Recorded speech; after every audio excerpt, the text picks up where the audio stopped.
All right.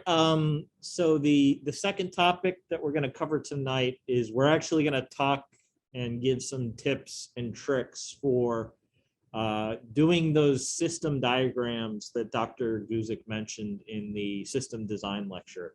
And these are the sort of diagrams that are going to go in your design documents, and in fact, your PDR, your preliminary design review.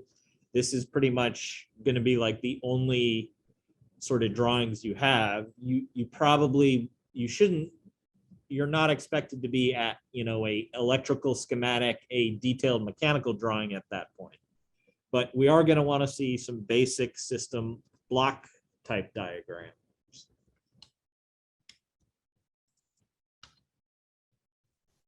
So there's a few basic steps that you're going to use to draw these. So you're going to identify what are the major components that you're going to include in this diagram, right? And that is going to vary depending on, is this like your overall system diagram, or is it a more detailed drawing of a specific subsystem? And obviously, that all gets derived from what is your project, what's its goal, what's the objectives, and the requirements that you're going to end up writing. So as we, I believe, covered on Tuesday, you will have requirements that come out of all of your goals, and that's going to be like how you are going to determine your system needs a component, right? So at this point, you may not know, oh, I'm going to have exactly this type of sensor, but you know that you're going to have a pressure sensor, right? So that means that pressure sensing system is a major component, and that comes from your requirements. So once you sort of have all of the pieces, you want to determine how are they connected to each other, what is the relationship between them. And that's what, as we keep referring to, that's the interface between these different components and different systems. And once you figure that out, you will actually start doing the drawing. Usually your components are some sort of box, maybe they're a triangle, maybe they're a rectangle. This is not trying to be like an accurate artistic representation. It's a functional organizational type drawing.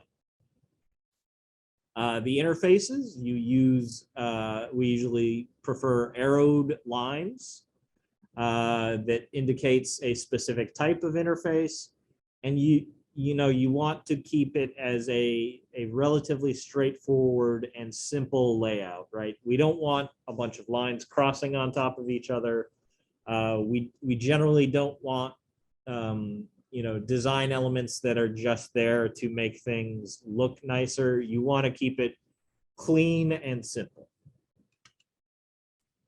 So if we go through each one of these steps in detail, so like we said, the components are based on your goals, your objectives, and your requirements. But it also depends on the level of detail of the drawing, right?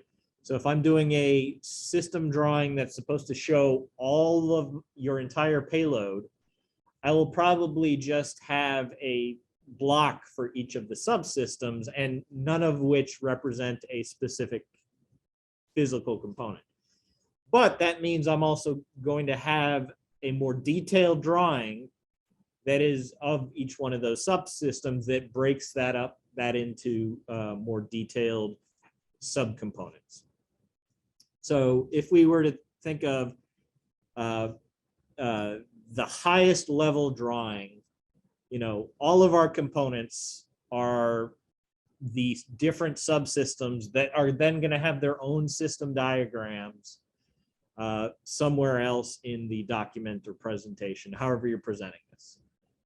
And all of those are going to come from a requirement that you have determined from your goals and objectives, right? So I might have a requirement that I'm measuring some physical quantity. Well, that means I need to have some sort of system that actually makes that measurement. I need to store the data for analysis. Well, now I know that I need some sort of data archive or data storage subsystem. At this point, I may not know any of the details about these systems, but this helps you think about, okay, how do I need to arrange these systems? How do these different systems need to talk to each other, right? If I'm going to do some sort of control operations, I need some system that's going to do that, right? If I have, I need to hold my payload together somehow, and if I have sensors that are possibly mounted outside my payload, I need some sort of mechanical support system to accomplish that. One of the most obvious subsystems is I need to provide power to my payload, right? So the idea is that all of these components are going to come from some requirement that you have identified. So depending on your goals, you may not need all of these. Like, this is not an exhaustive list of every possible system you might need, and it's not a list. You may not have all of these, especially, for example, this last one, right? For most of you, you are not going to be able to send any sort of commanding to your payload while it's in flight. So that means you don't need a system to control it from the ground.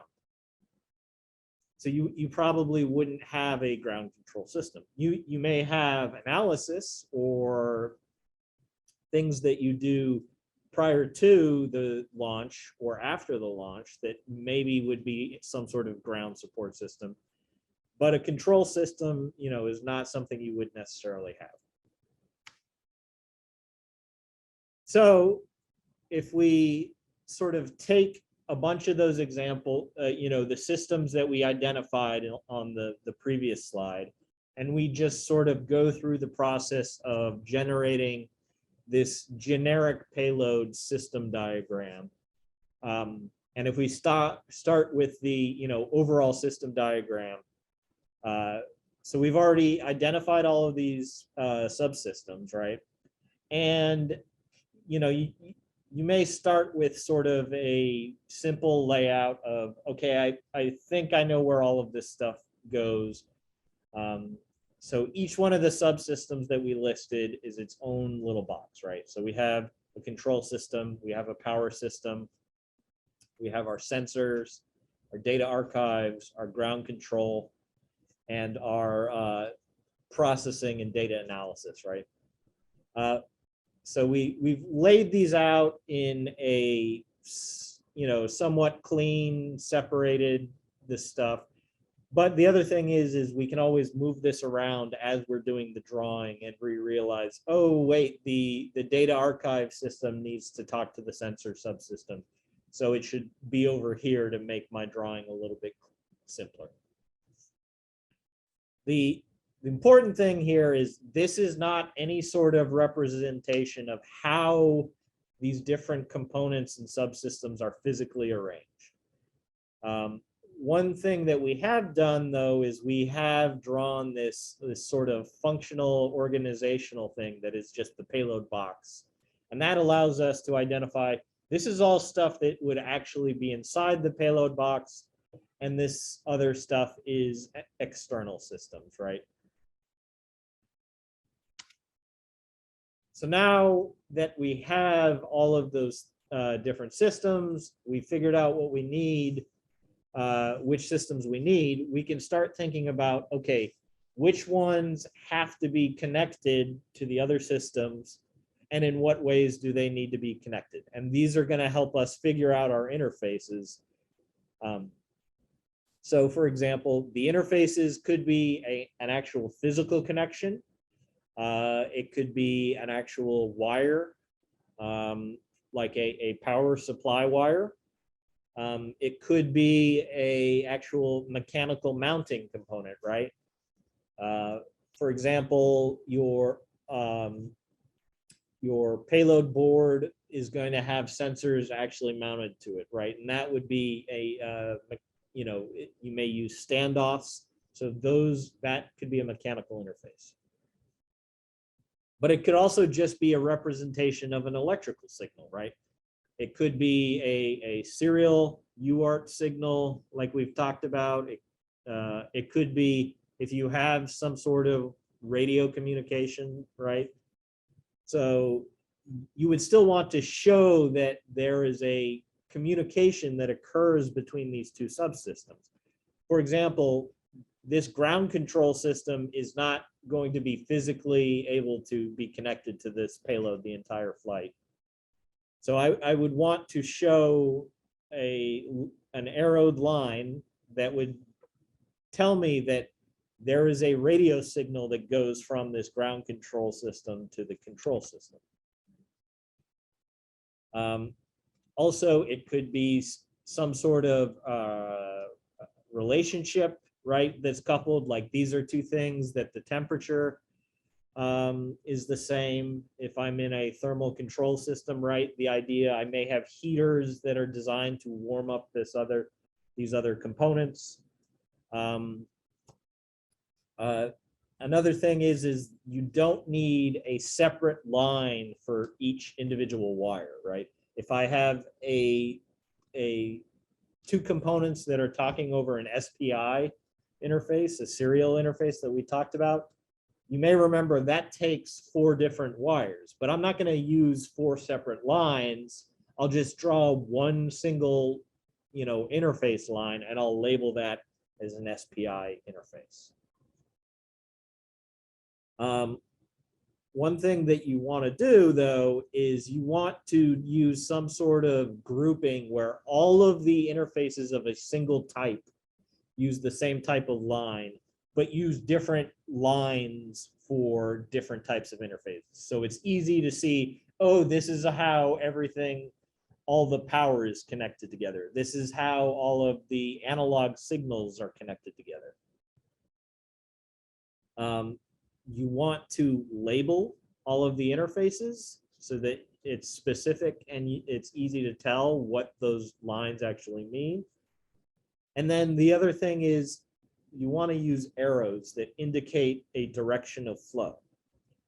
So sometimes it will be a single direction of flow. For example, usually your power goes from a power source to your loads, right? So that would be a one directional line. Your sensors aren't going to send power back to your battery. They're only going to take power from the battery.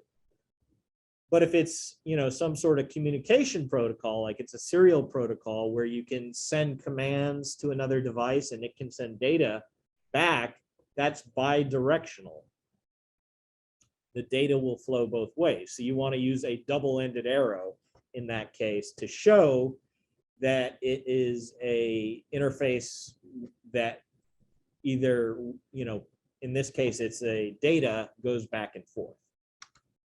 So as an example of, a way we could do this is, so in our little sample fake generic payload, we're going to use this type of line to indicate all of our power connections. We're going to use this gray thicker line to do data. This type of line we'll use for control signals. We'll use this dashed line to indicate mechanical interfaces, and this dotted line for thermals. And the arrows are pretty self-explanatory. Whatever it is, whether it's power or data, it goes from there to there, right? For mechanical, you could maybe argue that you wouldn't have an arrow because there's not really a direction of that mechanical interface, except you could maybe say that a component is holding up a larger component or a smaller component. But for the mechanical interface, you could make an argument that you don't really need arrows. A thermal interface, however, you could say, especially if you have a heater, right, that means the heat is going to flow from hot to cold. So if we return to that sort of sample generic system diagram, and we go in and add the interfaces, this is sort of what you would get, right? Now we haven't put the arrows in yet. So you can see that, basically we've got this mechanical support that is connected to our payload box. Our payload box is also thermally, depending on what it is, if it's just insulated, basically the payload box is the thermal control system, right? It's just insulation. It makes it's a lot easier to see with the things like the electrical system. The power subsystem, which is going to be, batteries and regulators, supplies power to the sensors, to the control system, to the data archive system, right? So you have power coming out all three to all of those other systems. Now, the sensor subsystem, right, talks to the control system, and you also use control on the sensor system, right? I may be turning sensors on and off. I may be switching gain ranges, right? But we've made a difference in that this control is like switching or giving orders, if you will, whereas the data is actually going from the control system. And the control system is what would then, in this case, route it to the data archive system. And like we said before, we could easily have this ground control system that's talking to the control system. In this case, would be like a radio signal. These could both be talking to each other, so we could be downlinking data that we then send over to our laptop that is running our analysis software and doing live real-time analysis, right? So these two systems need to talk to each other. And obviously, once you recover the payload, if you're recording data on board, you're going to want to feed that system into your analysis software. So what this has done is not only has this drawing helped us, organize our system, it's helped us think about what are the actual interfaces so that we can define them and figure out, what needs to be standardized so that whoever's working on the data archive knows the appropriate format to be able to get the data to the analysis system.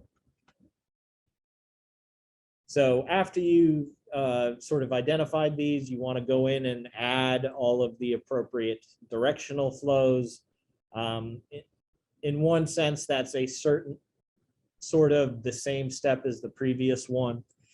As you identify these connections, you're probably also going to think about which way those connections go. But as you're doing the drawing, you may have thought originally, oh, I only need to send data to the data archive system. But then you later think about, oh, I need to be able to resume recording data. So that means I actually have to read data off of this stored data, this data archive system with the control system so that I can pick up at the appropriate data point number or something like that. So, doing these drawings these are going to evolve as you go through and iterate upon your design. So next thing I would want to do is add labels, right? So right here, we know that we're supplying power to all these different components, but there's nothing that says, I have the same voltage to all of these components, right? So that's one thing that's going to come out when you go to add labels, right? And this, basically, when you do this, you're like, oh, I need a 12 volt power distribution. I need 9 volts and I need 5 volts because I need to give each of these their appropriate voltage, right? And this provides clarifying detail. It's a lot easier to see what each one of these little interfaces actually is. So for example, you can see here that this is actually an analog signal, right? So this would be like one of your temperature probes connecting to one of the analog pins of the Arduino, whereas this is a digital communication to like the SD card. And in fact, you probably, for a lot of these digital signals, you would want to go ahead and make an additional step and identify the specific sort of communication protocol that each one of these arrows represents, if you know what it is. When you start out, you may just know that it's going to be some sort of digital signal, and then later on you'll identify, oh, I'm going to use SPI, or I'm going to use UART, or I'm going to use I2C. Similarly, with this analog signal, I would maybe want to specify the voltage range, right? So that I know that the sensor system needs to output 0 to 5 volts because that's what the ADC in the control system is capable of reading. But when you first draw these, you may just have generic versions, and then as you further develop your design, you'll go back in and add those details. So in the previous version, all of these boxes are a different subsystem. That means there should also be eventually a corresponding system drawing for each one of those, and those are going to be more detailed. So I would basically take this single box, like the sensor subsystem, and I would draw an entire drawing that represents everything inside of that box. So as we talked about in the system design lecture, as you develop your design, you're going to get more and more detailed version of your system drawings. The system drawings and the subsystem drawings, which is really just another system drawing, are going to help you identify the interfaces. And as you're doing this drawing, you may realize you'll often figure out, oh, I missed something. If I go back here, I actually want my control system to monitor my battery voltage, for example. Well, now I know that would be like, oh, I need to have some sort of gray line, like this analog signal going from the power system to the control system, right? So sort of a good rule of thumb, and the example we showed you guys in the system design lecture is you probably want to have 3 levels of detailing within your system diagrams. You want the overall system, high-level diagram, which is sort of like this, where everything's just a generic box, and it tells you what those systems do. Then you need the subsystem drawing that is a sort of a functional version. It doesn't identify specific components. And then you want that more refined system detailed drawing that will have specific components, specific interfaces. And as you go through your design development, you're going to start on this first high-level system, and then you're going to build these other ones as you refine and test your design. Now, this is not a hard and fast rule, right? Some systems are going to be more complex, and you're going to want to break them down. So you may, in a subsystem, you may have one component that's fairly complex, and it may be complex enough that basically you want to treat it as its own subsystem, and that you have another drawing of that specific subsystem. Some systems are going to be simpler, where you really don't need this third level. So for example, for a lot of the payloads you guys are going to build, the mechanical system is just going to be your actual payload box. So there's not a lot of details that you'll need to add, to create that third level subsystem. So just to repeat the examples from the system design diagram, sort of to give more concrete examples of your three levels, right?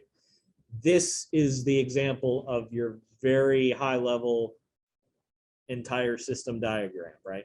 We have a power system. We have all these little CubeSats. We have some flight control system. We have this data archive system, right?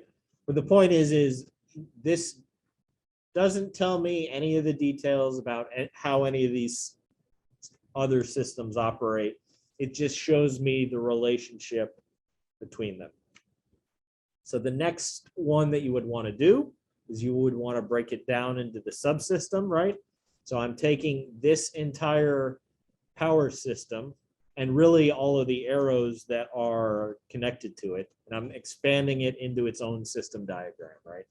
So now I have, here's all the lines that are detailing all of these lines, right? All these arrows here. I've now added details of, okay, now I have some control and sensing, right?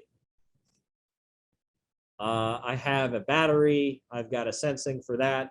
But I again haven't identified any specific details. And then when I take it to that third level of detail, now is where I start putting specific controls. Okay, now I've identified, okay, I'm going to have a 28-volt battery. I'm going to have these DC to DC converters. I'm going to have these sensors, this sort of thing, right? So this is the example of your first level, second level, and third level of details. So something that's very important with these drawings is to keep them readable, right? That's the entire point of doing these drawings, is that so somebody can look at a simplified version of your payload and figure out how it works, and also help you understand how it works and communicate within your team, right? So that means don't try and squeeze too much information into a single drawing, right? That's one of the reasons that you would do individual subsystem drawings, right? So you don't try and put your entire payload in that level 3 detail all in one drawing, right? It's going to be too much detail to fit and make and be able to understand what is actually going on. One thing you can do is, if you have many interfaces where your drawing just looks like a bunch of spaghetti, you can start splitting the different types of interfaces across multiple drawings. So for example, you could have a version of your system diagram that shows all of your power connections, right? If there's so many of them that it is confusing. You would then have basically the same drawing, except now you're going to show where all of the data connections are, where all of the mechanical connections are. You can show connections to outside systems, right? You have control signals coming in. You don't draw the entire control system on the sensor subsystem, right? You just show there is a control signal coming in, and you would say, like, from control system. So that's what is going on here, right? This is connected to the control system and to a sensing system, right? But we've basically just said there's a signal coming in from an outside system into this.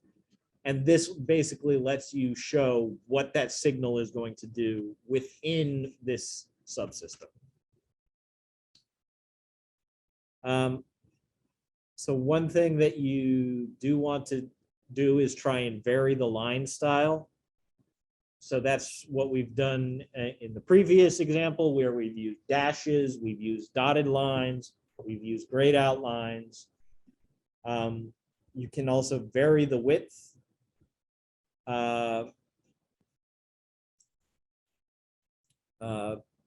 And an important thing is not to rely solely on color. One, because it can be very difficult to make a version of a colored drawings where the differences in the colors are obvious to every person, because color blindness is fairly common and it occurs to varying degrees. You generally want to use a combination of colors and line styles, especially because you may have to print out a version of the drawing in black and white, so you only have grayscale.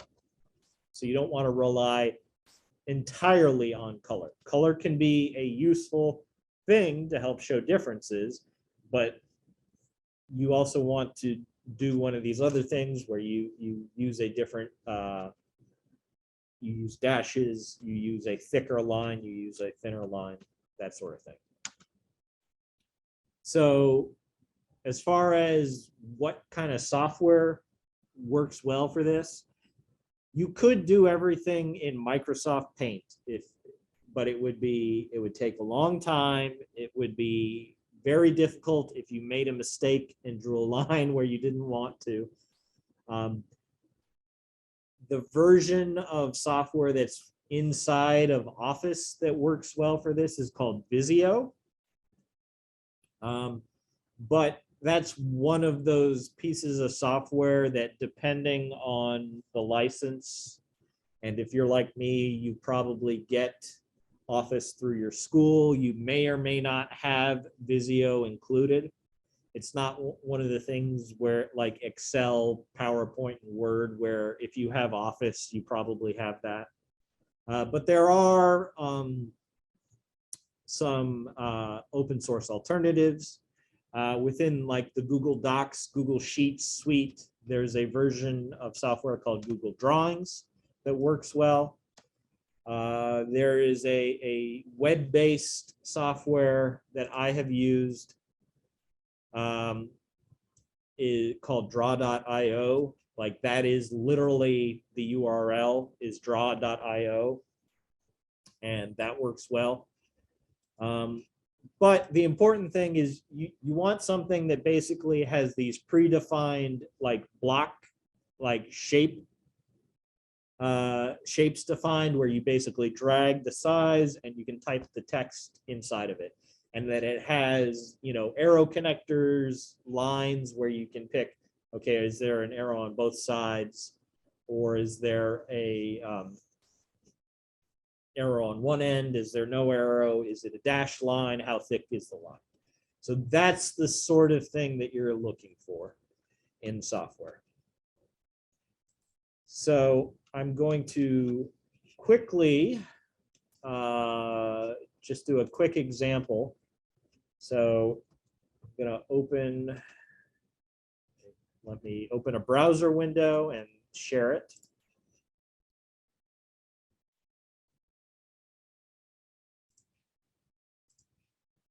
And I'm going to go to that draw.io that I listed on the last slide, hopefully.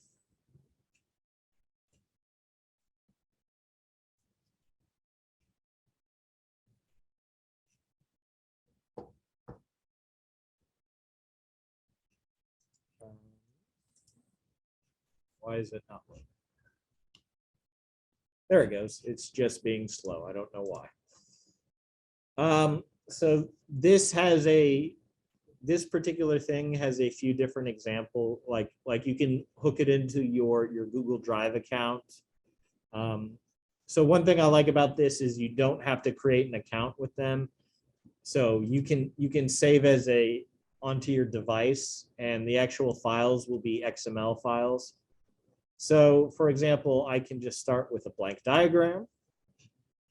It's going to pop up a spot where I want to save it.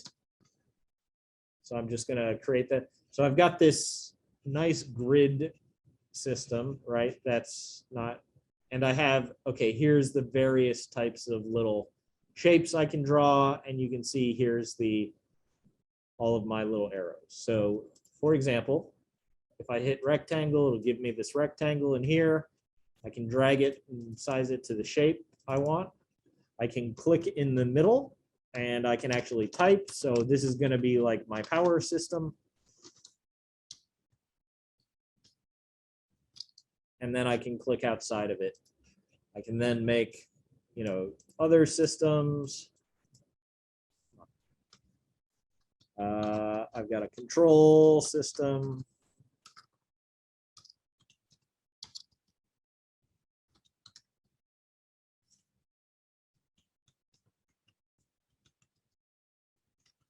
Now it's a control system.